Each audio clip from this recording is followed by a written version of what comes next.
আজি সানৰাইজৰ মছলা ব্যৱহাৰ কৰি মুৰ্গী মাংস জুতি লওঁ আহক। তোমাৰ পদুম চকুতি চমক নীলা বিজুলিৰে গোলাপ কোমল পাহেতি এই চমকৰ ভমক লাগি দহি মৰে মন্ত্ৰী মইনা কোন বিধাতাই সাজিলে তোমাৰ পদুম চকুতি মইনা কোন বিধাতাই সাজিলে তোমাৰ পদুম চকুতি এয়া মই ব্যৱহাৰ কৰিছোঁ সানৰাইজৰ চিকেন কাৰী মছলা, যিয়ে ভাজিখনৰ সোৱাদ দুগুণে বঢ়ায়।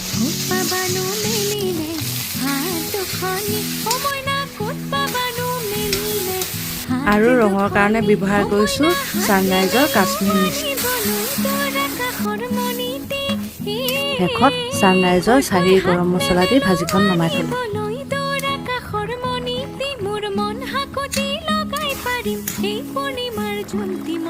কোন বিধাতাই সাজিলে তোমাৰ পদুম চকুতি মইনা কোন বিধাতাই সাজিলে তোমাৰ পদুম চকুতি।